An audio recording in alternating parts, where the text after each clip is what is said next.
बिस्मिल्लाहिर्रहमानिर्रहीम, अस्सलाम वालेकुम। आप यूट्यूब चैनल देख रहे हो, मेरा नाम है अब्दुल रहमान। नाज़रीन, आज 6 जून है। आज पाकिस्तान की ताज़ा तरीन सूरत हाल, माशी सूरत हाल, इस्लामाबाद से जो कुछ इंपॉर्टेंट अपडेट्स हैं। इमरान खान साहब कल से बनी गाला आकर बैठ गए हैं और अब वो डेली की बुनियाद के ऊपर जो है मीटिंग्स कर रहे हैं। सियासत का जो माहौल है, टेम्परेचर जो है वो गर्म होता जा रहा है। बजट के पास होने के बाद कुछ अहम फैसले जो हैं मुतवक्का हैं और कहा जा रहा है कि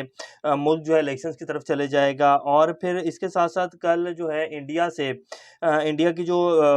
भारतीय जनता पार्टी जो कि इस टाइम लीड कर रही है इंडिया को, नरेंद्र मोदी साहब उसके पीएम हैं। तो उनकी जो स्पोक्स पर्सन है, उन्होंने हुज़ूर सल्लल्लाहु अलैहि वसल्लम की शान में कल बहुत गुस्ताखाना अल्फाज का इस्तेमाल किया और उसके साथ-साथ हमारे होली कुरान के बारे में भी जो है कुछ गलत बातें की। उसके ऊपर जो है पूरी दुनिया में टॉप ट्रेंड बना हुआ है, बायकॉट इंडियन प्रोडक्ट्स और हुज़ूर सल्लल्लाहु अलैहि वसल्लम को लेकर जो है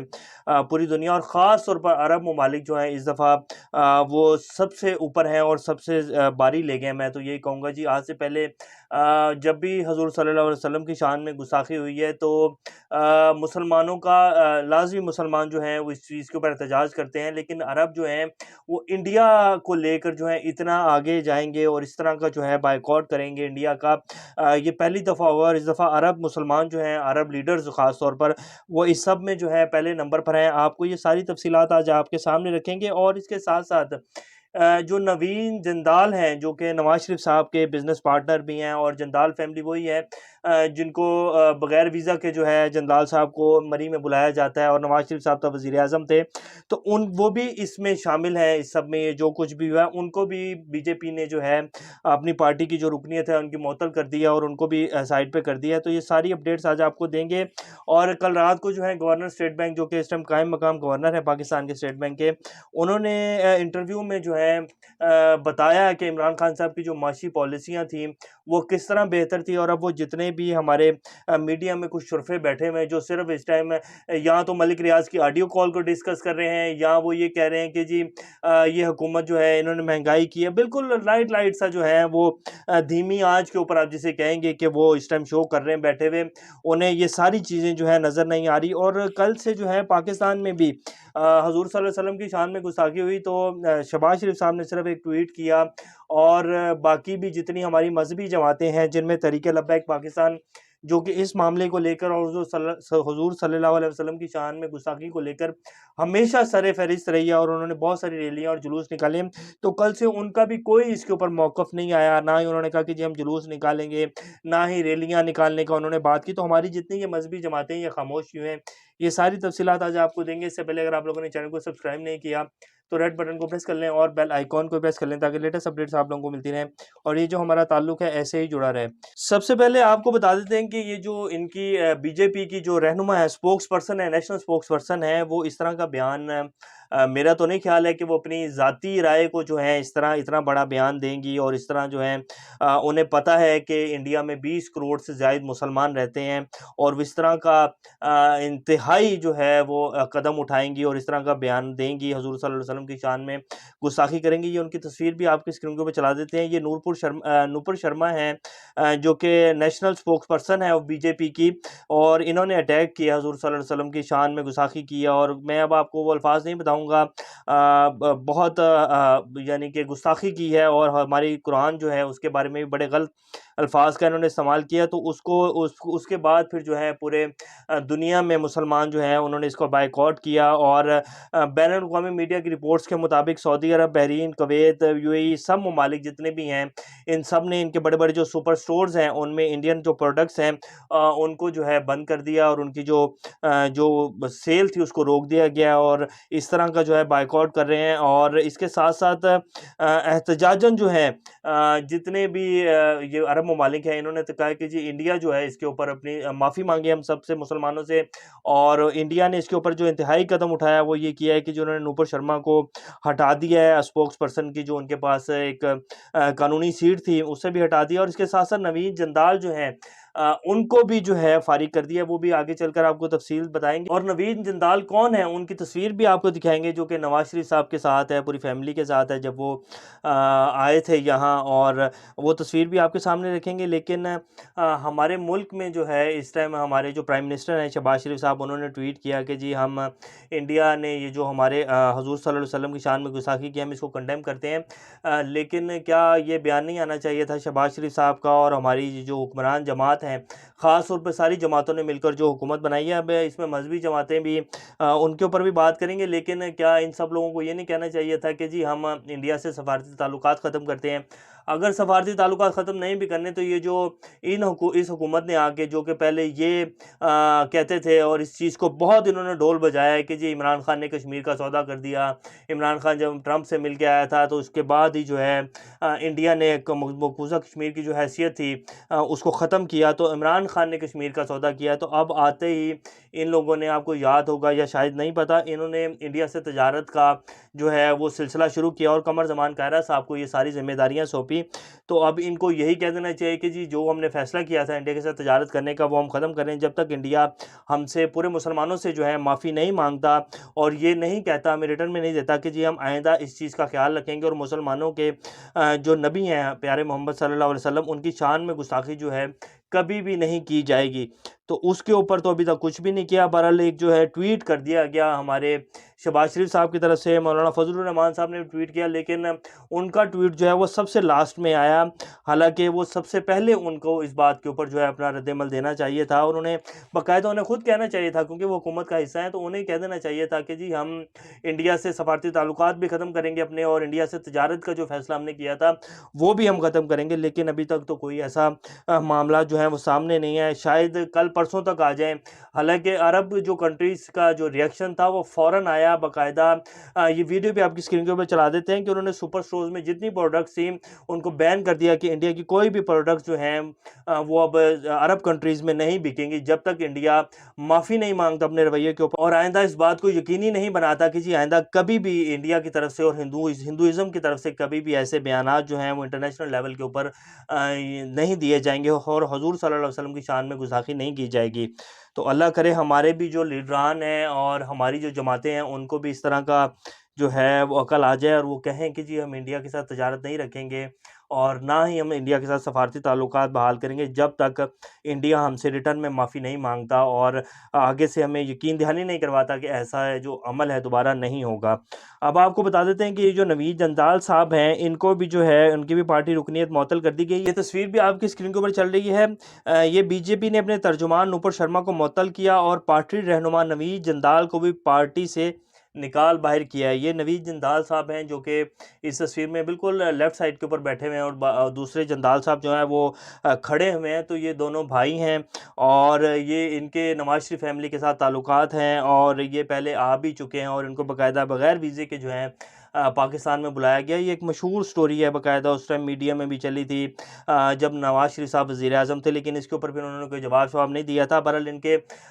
बिज़नेस रिलेशनशिप्स हैं इनके साथ, तो ये शायद इस वजह से शहबाज शरीफ साहब जो हैं वो खुलकर इस चीज़ के ऊपर नहीं कर रहे और ना ही कोई बयान दे रहे हैं और ना ही कह रहे हैं कि जी हम तजारती ताल्लुकात ख़त्म करेंगे। बहरहाल ये एक वो डिटेल्स थी जो हमने आपके सामने रख दी हैं। बाकी आप सब लोग खुद बेहतर जानते हैं कि इसके ऊपर किस तरह का एक्शन लेना चाहिए था हमारे प्राइम मिनिस्टर को, और किस तरह का जो है उन्होंने लिया है, वो भी आप सब लोगों के सामने है। अब आपको बता देते हैं कि इस टाइम जो पाकिस्तान की सूरत हाल है, जो जिस तरह का टेम्परेचर जो है वो हर आने वाले दिन के साथ बढ़ रहा है। इमरान खान साहब जो हैं कल से इस्लामाबाद बनी गाला पहुँच गए हैं। फिर उनकी जो खबरें चल रही थी उनके बारे में कि जी उनकी जान को बहुत ख़तरा है, और इसमें कोई शक नहीं है इमरान खान साहब के को जो है इस टाइम पाकिस्तान का पूरा सिस्टम जो उनके एंटी है, और फिर जो बैरूनी ताकतें हैं वो भी नहीं चाहते इमरान खान साहब जो हैं वो दोबारा पाकिस्तान के प्राइम मिनिस्टर बने। मैंने आपको पहले भी बताया था कि सीआई की रिपोर्ट है जो कि बाइडन के सामने रखी गई है, और उसमें बाकायदा ये बताया गया है कि जी इमरान खान साहब की मकबूलियत में बहुत ज़्यादा इजाफा हो चुका है, और इमरान खान साहब जब भी इलेक्शन होंगे पाकिस्तान में, इमरान खान 2/3 अक्सरियत में वापस आ रहा है। तो जो जितनी भी इमरान खान साहब के एंटी ताकतें हैं वो नहीं चाह रही कि इमरान खान साहब जो हैं वो दोबारा से पॉलिटिकल उसमें आएँ और दोबारा वज़ीर-ए-आज़म बने पाकिस्तान का। तो हद्दुल इम्कान कोशिशें की जा रही है कि जो तहरीक को लेकर इमरान खान साहब चल रहे हैं, उनको बाकायदा मैसेज पहुँचाए जा रहे हैं जब से कल से वो बनी गाला में पहुँचे कि जी आप थोड़ा-सा रिलैक्स करें, आप ये मत करें, आप ये जो तहरीक लेकर चल रहे हैं, आप दोबारा से लॉन्ग मार्च का प्लान बना रहे हैं, आप हरगिज़ ऐसा मत करें, पाकिस्तान को चलने दें। तो इस तरह के मैसेजेस उनको जा रहे हैं। अब हम आपको बताते हैं कि चौधरी गुलाम हुसैन साहब ने एक ट्वीट किया है, जो कि बड़े तजिया निगार हैं पाकिस्तान के और बड़े कदावर शख्सियत है पाकिस्तान की पॉलिटिकल सिचुएशन को देखते हुए। उन्होंने कहा है कि शेख रशीद साहब से कहा गया है कि इमरान खान का कोई सियासी मुस्तकबिल नहीं है। इसी तरह शेख रशीद साहब जो हैं वो उनके जमील फ़ारूकी साहब के प्रोग्राम में बैठे हुए थे बोल में, ये कल की बात है। उन्होंने वहाँ कुछ इंकशाफ किया। उन्होंने कहा है कि जी लब्बैक पाकिस्तान ने जब लॉन्ग मार्च निकाला था, जब हुज़ूर सल्लल्लाहु अलैहि वसल्लम की शान में गुस्ताखी की गई थी फ्रांस और पेरिस की तरफ से, और फिर उन्होंने तहरीक लब्बैक ने ये मुतालबा भी रखा था कि जी इनका जो सफ़ीर है यूरोपीय यूनियन का, उसको मुल्क बेदखल कर दिया जाए, पाकिस्तान से निकाल दिया जाए। तो उसके ऊपर उन्होंने जब लॉन्ग मार्च निकाला था, तो मैंने बाकायदा फ़ौज से कहा और हमारी रेंजर से कहा कि जी इनको रोका जाए, किसी न किसी तरीके से मुल्क जो है इस तरह के इंतशार का मुतमिल नहीं हो सकता। जब वज़ीर दाखिला थे शेख रशीद साहब, तो फ़ौज ने 3 दफ़ा इनकार किया और कहा कि जी हम अपने लोगों के ऊपर जो हैं बिल्कुल भी हाथ नहीं उठा सकते और ना ही उन्हें किसी तरीके से रोक सकते हैं। फ़ौज और इदारे जो हैं वो किसी भी सूरत हाल में अवाम के सामने नहीं आएँगे। फिर उन्होंने कहा कि जब 25 तारीख को कौम सड़कों पर आई इमरान खान साहब के साथ और पाकिस्तान के झंडे पकड़े हुए थे, तो तब फिर क्यों रेंजर्स की तरफ से और तमाम इदारों की तरफ से उनके ऊपर जहरीली गैस फेंकी गई और इवन के कारतूस भी चलाए गए। और फिर उन्होंने कहा कि 70 साल मैंने पहली दफ़ा देखा है कि अदारे जो हैं वो आवाम के सामने खड़े हो गए हैं, इमरान खान के मुद्दे मुकाबिल आ गए हैं। तो ये मैंने पहले ऐसे नहीं देखा। बहरहाल जो हमारा मुक़्तदर हलके हैं और जो हमारी मुल्क की इस्टेब्लिशमेंट है, और जो इस टाइम सिनेरियो नज़र आ रहा है, जो हम ख़बरों में और सोशल मीडिया में देख रहे हैं, उसमें तो ये बिल्कुल क्रिस्टल क्लियर है पिक्चर कि इमरान खान साहब को पाकिस्तान का सिस्टम जो कि पिछले 75 साल से चलाया जा रहा है और जिस तरह चलाया जा रहा है और जो इसको चला रहा है, उन सब के चेहरे से नकाब उतर चुके हैं और वो बिल्कुल भी नहीं चाह रहे हैं कि इमरान खान दोबारा पाकिस्तान के प्राइम मिनिस्टर बने। मैंने कल भी आपको बताया था कि पाकिस्तान के ये कुछ जो पर्सन लोग हैं, जो कि अशराफिया, जो कि पाकिस्तान के बड़े-बड़े अदारों में बड़ी-बड़ी सीट्स के ऊपर बैठे हुए 20वें 22वें ग्रेड के जो ऑफिसर्स हैं, इनका सालाना जो एक्सपेंस है, जो इनके अल्ले-तल्लों में खर्च होता है, तकरीबन 18 अरब डॉलर है, जो कि आम आवाम का खून चूस कर जो है निकाला जाता है। और ये अवाम तो मेरे ख्याल बनी ही इसलिए कि इनकी हड्डियों से सिर्फ खून चूसना है, तो बहरहाल वो चूसा जा रहा है। और ये फैसला मेरा जहाँ तक ख्याल है हो चुका है पाकिस्तान के बड़े मुख्तदर हलकों में, अदारों में, कि इमरान खान को जो है अब दोबारा प्राइम मिनिस्टर नहीं बनने देना। और इसलिए इमरान खान साहब जो हैं वो फैसले सख्त से सख्त ले रहे हैं। और आने वाले दिनों में आप देखेंगे बजट पास होने के बाद इमरान खान साहब नए सरप्राइजेज़ जो हैं वो देने जा रहे हैं। जैसे कि उन्होंने पहले भी 1-2 दिन पहले सरप्राइज़ दिया, जो कि सदर साहब ने, आरिफ अलवी साहब ने नैब में जो इन्होंने तरमीम की थी उसको रिजेक्ट कर कर वापस भेज दिया और कहा कि ये 43 और 47 के ख़िलाफ़ है। तो इस तरह के सरप्राइज़ेज़ और इससे और नए सरप्राइज़ेज़ जो हैं इमरान खान साहब आने वाले दिनों में देंगे। और इमरान खान साहब ने लड़ने का फ़ैसला कर लिया और अब इनके और दरअसल इसके साथ-साथ अवाम ने भी अब हकीकी आज़ादी का फ़ैसला कर लिया। अब जितनी भी कोशिश की जाएगी अवाम को दबाने की, अवाम की जो आज़ादी है उसको छीनने की, तो अब ये नहीं हो पाएगा। ये वो 1990 या 2000 का पाकिस्तान नहीं है, अब 2022 है और पाकिस्तान की अवाम समझ चुकी है कि पाकिस्तान के साथ असल में पीछे बैठ के कौन-कौन क्या कर रहा था। और ये जो सिर्फ़ आगे पपेट्स बिठाए हुए हैं, जिनको कभी थप्पड़ मार कर अंदर कर दिया और थप्पड़ मार के बाहर निकाल दिया, असल फ़ैसले जो है पाकिस्तान के कौन ले रहा है, सब कुछ पता चल चुका है अवाम को। अब कोई भी जो है चेहरा छुपा हुआ नहीं है। तो इमरान खान जब आवाज़ देंगे अवाम को सड़कों पर आने की, तो अवाम आएगी और लाखों करोड़ों की तादाद में आएगी और ये आने वाले दिनों में आप सब लोगों के सामने आ जाएगा। अब हम आपको बता देते हैं कि ये जो पाकिस्तान की माशी सूरत हाल है, उसमें कल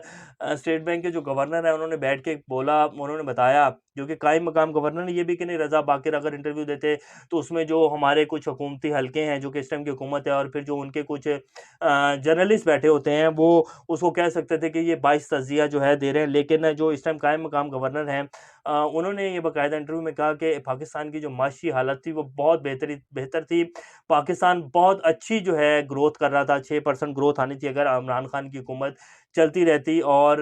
और ये इस तरह हालात नहीं होने थे जिस तरह ये पिछले 2 महीने में हो गए हैं। पाकिस्तान में पहली दफ़ा जो माशी पॉलिसियाँ हैं वो अयूब खान के दौर में जिस तरह पाकिस्तान 60 की दिहाई में चल रहा था, उस तरह के फैसले लिए गए और उसी तरह से पाकिस्तान की इंडस्ट्री में बूम आया। हालाँकि कोविड होने के बावजूद जहाँ पूरी दुनिया की मईशत बैठ रही थी, पाकिस्तान वाहिद मुल्क था जिसकी ग्रोथ रेट जो है वो बहुत अच्छी चल रही थी और ये बाकायदा इंटरनेशनल अदारे इवन कि आईएमएफ, ब्लूमबर्ग और इस तरह के कई बड़े अदारे जो कि इकोनॉमीज़ को देखते हैं पूरी दुनिया की, वो उन्होंने कहा कि पाकिस्तान ने बहुत अच्छे स्टेप्स लिए हैं और पाकिस्तान की मईशत जो है वो पटरी के ऊपर आ गई है। लेकिन पता नहीं क्या चाहते थे जो बिल्कुल उतार कर जो है उसको साइड पे कर दिया गया, पटरी ही जो है उखाड़ कर फेंक दी गई है और ये इस टाइम की सूरत-ए-हाल है। अब आपको बता देते हैं कि पाकिस्तान क्या इसी तरह ही चलेगा? ये एक छोटी-सी तजवीज़ है और मेरा ख़्याल है ये हमारे जितने बड़े-बड़े अदारे हैं और इन सब लोगों को पता है कि पाकिस्तान में अगर सिर्फ़ 5 से 10 हज़ार जो लोग हैं जिनमें ब्यूरोक्रेट्स, फ़ौजी अफ़सरान, फिर नैब के बड़े-बड़े अफ़सर, फिर ताजिर जो हैं पाकिस्तान में बहुत बड़े-बड़े ताजिर पड़े हुए हैं, बड़े-बड़े एंकर्स जो हैं, जो कि लाखों की तादाद में तनख़्वाहें लेते हैं, अगर उनकी तनख़्वाहों का 30% उनकी जायदाद का जो है अगर पाकिस्तान के ख़ज़ाने में डाल दिया जाए, तो पाकिस्तान जो है खुद कफ़ील हो सकता है, पाकिस्तान का कर्ज़ा भी उतर जाएगा और पाकिस्तान को किसी से जो है 1-2 अरब डॉलर लेने के लिए जो है उसके सामने झुकना नहीं पड़ेगा। और फिर हमारे शहबाज शरीफ साहब जो हैं कल उन्होंने लाहौर तकरीर में एक ख़िताब करते हुए कहा कि जी मैं जब सऊदीया का दौरा किया, मैंने तुर्की का दौरा किया, मैंने यूएई का दौरा किया, तो मैंने उनसे कहा कि आप समझ रहे होंगे कि मैं माँगने आया हूँ आपसे, तो हम माँगने नहीं आए, हमें मजबूरी है, आप हमारी मदद करें और हमें मुश्किल वक़्त से निकालें। तो शहबाज शरीफ साहब आप ये तो कह रहे हैं कि हम माँगने नहीं आए, तो फिर आप माँग भी रहे हैं और बेगर्स और ये तो आपका ही जो फ़िक्रा है मशहूर हुआ है बेगर्स आर नॉट चूज़र, तो आपने तो हमें एक फ़कीर बनाया हुआ है, तो फ़कीर का तो काम होता है माँगने, तो इसमें शर्म वाली क्या बात है? आपको स्ट्रेट फॉरवर्ड उनसे कहना चाहिए था कि जी मैं कशकोल लेके आया हूँ, प्लीज़ जो है आप कुछ-कुछ जो है पैसे इसमें डाल दें ताकि हम अपने मुल्क को दोबारा चला सकें। क्योंकि जो हमारे अरबों डॉलर्स जो हैं, जो हमारी इंग्लैंड में प्रॉपर्टियाँ हैं, जो हमारे करोड़ों डॉलर्स के जो कारोबार हैं, उनका तो हमने 1 रुपया भी जो है वो पाकिस्तान के ख़ज़ाने में नहीं डालना है, हमने आप लोगों से माँगना है। और इसके साथ-साथ आपको ये भी बताएँ कि जितने भी अरब ममालिक के लीडर्स हैं और इनकी जो एजेंसियाँ हैं, इनको पता होता है कि ये जो हमारे पास मुल्क का वज़ीर-ए-आज़म आया हुआ है ना, इसके अकाउंट्स में और इसके कितना बड़ा बिज़नेस है, इसके पास कितने अरबों डॉलर इनके पास पड़े हैं और ये इनका हमेशा से काम है। ये अपने जो है कारोबारों में से तो निकाल के अगर पाकिस्तान की अवाम के ऊपर कुछ नहीं निकाल लगाते और हमसे ये हर साल 2 साल बाद 3 साल बाद जो है माँगने आ जाते हैं कि जी हमें पैसे दें, हमने अपने मुल्क को चलाना है, तो वो लोग भी समझ चुके हैं, इसीलिए उन्होंने किसी किस्म की कोई जो है रिलीफ देने का ऐलान नहीं किया और वो कह रहे हैं कि भाई आप अपने घर जाओ, आपका तो ये शुरू से ही काम है, आप कोई नए नहीं आए, आप लोगों ने तो हर 2-3 साल बाद आ जाना होता है कशकोल उठा के जी हमें दे दो। आपके बाहर जो है अरबों रुपए की प्रॉपर्टियाँ पड़ी हुई हैं, हमसे आप जो है अपनी आवाम के लिए पैसा माँगने आते हैं, तो ये जो डबल आपके स्टैंडर्ड्स हैं ना, ये आप हमें ना बताएँ, हमें पता है कि आप लोग क्या कर रहे हैं। तो ये इस टाइम की सूरत-ए-हाल है जी। बाकी इमरान खान साहब और आज जो प्रेस कॉन्फ्रेंस करनी थी साबिक रिटायर्ड जो फ़ौजी अफ़सरान हैं, उनकी भी प्रेस कॉन्फ्रेंस जो है हत्तुल इम्कान कोशिश की जा रही है कि वो ना करें। अभी तक तो नहीं की, वैसे उन्होंने करनी थी अब तक, लेकिन फुल प्रेशर जो है वो डाला जा रहा है और कहा जा रहा है कि वो प्रेस कॉन्फ्रेंस जो है वो ना करें। देखें अब क्या बनता है। जैसे कोई लेटेस्ट अपडेट्स आएँगे आपको बताएँगे। अभी तक के लिए इतना ही। अपना और इस तरह का ख़्याल रखिएगा। अल्लाह हाफ़िज़।